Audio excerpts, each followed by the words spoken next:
अस्सलाम वालेकुम जी, मैं अली हसन और आप देख रहे हैं न्यूट्रल। नाज़रीन, इमरान खान के ऊपर एक और एफआईआर काट दी गई है और इसके अलावा एक तोशाखाना रेफरेंस जो है वो चीफ इलेक्शन कमिश्नर ने वो ख़त्म कर दिया इमरान खान के ऊपर। उसके ऊपर भी बड़ी बातचीत हो रही है, वो आपको बताएंगे। और शहबाज गिल का एक केस है, आज उनकी अदालत में पेशी हुई थी, तो उनका जिस्मानी रिमांड मुस्तरद कर दिया गया और उन्हें जुडिशल रिमांड पे जेल भेज दिया गया। इसके अलावा इमरान खान के जो 9 हलकों से इलेक्शन लड़ने का मामला है कुछ, वो आपके साथ डिस्कस करेंगे। और हमारे जो वज़ीर आज़म हैं, वैसे शर्म ही आती है हमारे वज़ीर आज़म कहते हुए, जिस बंदे की अप्रोच ये हो कि बेगर्स आर नॉट चूज़र्स, तो खैर जो भी है तो वज़ीर आज़म की कुर्सी पे हैं, वो कतर गए हुए हैं।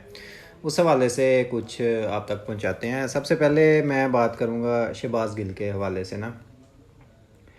शहबाज गिल के ऊपर जो एक केस चल रहा है उसके हवाले से उनका जिस्मानी रिमांड लेने के लिए आज पुलिस ने दोबारा इस्तदा की और उनका जो जिस्मानी रिमांड है ना, अदालत ने वो तो नहीं दिया, लेकिन उन्हें जुडिशल रिमांड के ऊपर ना जेल भिजवा दिया गया।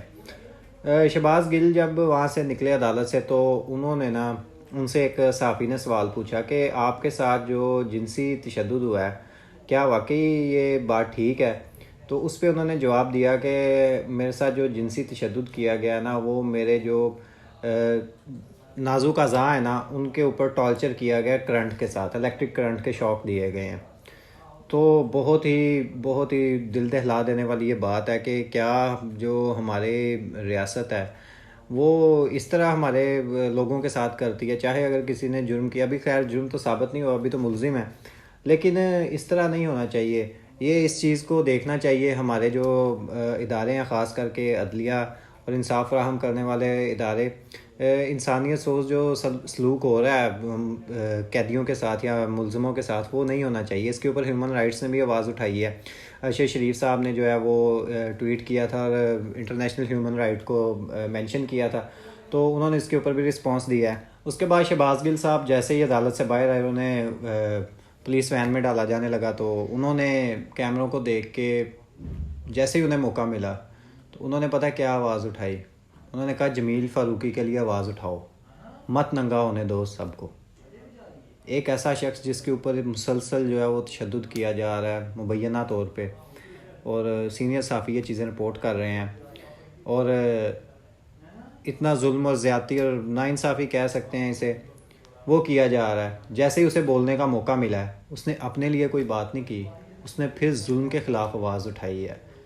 तो मेरा तो दिल कर रहा है शहबाज गिल को ना मैं सलाम पेश करूं, सलाम है उनकी अज़मत को, कि उनके साथ, अपने साथ जो इतना कुछ हो रहा है, उन्होंने उसके ऊपर कुछ नहीं रिस्पांस दिया, लेकिन उन्होंने जो जुल्म अवाम के साथ और दूसरे सहाफ़ियों के साथ हो रहा है उसके लिए उन्होंने आवाज़ बुलंद की और कौम को कहा है कि आप लोग आवाज़ उठाएं।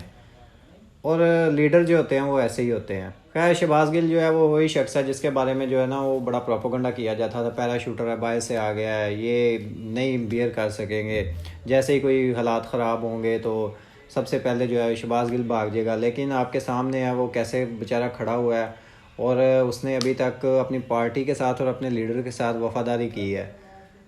ये होते हैं नज़रियाती लीडरों के कारकुन, ठीक है ना। जो लोग नज़रिए के ऊपर चलते हैं ना, वो लोग ऐसे ही होते हैं, आप उन्हें नहीं तोड़ सकते। वो कहते हैं कि you can not kill ideology with guns, ठीक है ना। आप जितना मर्जी तशद्दुद कर लें, आप आइडियोलॉजी को नहीं तोड़ सकते, ना ही ख़त्म कर सकते हैं, ना मार सकते हैं। जबकि इसके बरक्स आप देख लें, इसहाक डार साहब हैं, जैसे ही पनामा का केस आया है, सबसे पहले इसहाक डार को मुल्क से भगा दिया गया। उसकी क्या वजह थी? उसकी वजह ये थी कि जब मार्शल लॉ लगा था तो ये इसहाक डार था जिसने सबसे पहले हर चीज़ का इतराफ़ कर लिया था।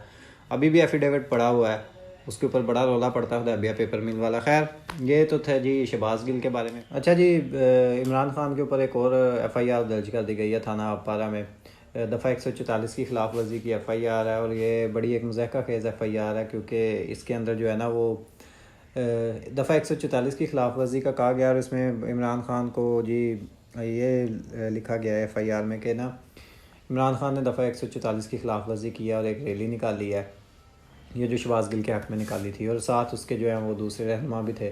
और उन रहनुमाओं में इन्होंने असद उमर का भी नाम लिख दिया है, जबकि असद उमर जो है वो उस दिन लाहौर वाली रैली में शरीक थे, और उनकी तकरीर जो है वो लाहौर से रिकॉर्ड हुई है और चली भी है। तो इसके ऊपर जो है वो शीरी मज़ारी ने भी ट्वीट किया है। तो ये एक फ़ेक एफआईआर तो की है, लेकिन अगर इस फ़ेक एफआईआर को देखा जाए तो इसका फ़ेक एफआईआर काटने पे भी एक ऑफेंस है, जो कि पाकिस्तान पीनल कोड के सेक्शन 182 के मुताबिक है। और ये अगर साबित हो जाता है तो इसमें जो है मैक्सिमम 6 माह की सज़ा और जुर्माना या दोनों हो सकते हैं। तो बताने का मकसद ये था कि जो है ये एक इंतकामी कार्रवाइयाँ और सियासी किस्म के जो है ना मुकदमे हो रहे हैं। इसके अलावा जो है इमरान खान जो है 9 हल्कों से इलेक्शन लड़ रहे हैं, वो आपको बताते हैं। एक तो ख़बर चली थी कि जो पेशावर का हल्का ना NX 31, वहाँ से जो गुलाम अहमद बलोच साहब है ना, उन्होंने दस्तबरदार हो गए PDM के मुश्तरका जो उम्मीदवार थे। तो ये खबरें चलने लगी जी इमरान खान तो बिला मुकाबला जो है वो मुंतखब हो गए हैं, लेकिन ऐसी कोई बात नहीं है। वहाँ से जो है ना गुलाम अहमद बलोच जो मुश्तरका उम्मीदवार थे PDM के, वो तो हो गए दस्तबरदार। तो इसके अलावा जो है अभी तक बाकी उम्मीदवारों का तो पता नहीं है कौन कौन से हैं, वो तो जब लिस्ट आएगी तो तब भी पता चलेगा ना। या तो वहाँ पे कोई भी उम्मीदवार ना हो, फिर तो इमरान खान जो है वो बिला मुकाबला जीतेंगे। तो दूसरी बात है, जो इमरान खान के फैसलाबाद के हल्के फ़ारूक हबीब के NA 108 है गालबन, वहाँ से जो कागजात नामजदगी थे ना, वो रिटर्निंग अफसर ने मुस्तरद कर दिए थे और वो हाई कोर्ट में चैलेंज थे। लाहौर हाई कोर्ट ने आज उसका फ़ैसला दे दिया है और अब वो इमरान खान के कागजात नामजदगी वहाँ से मंजूर हो गए हैं और अब इमरान खान उस हल्के से भी इलेक्शन लड़ेंगे। वो रिटर्निंग अफसर ने एतराज़ ये लगाया था कि इमरान खान ने जो बयान हल्फी जमा करवाया वो ओथ कमिश्नर से ना अटेस्टेड नहीं है।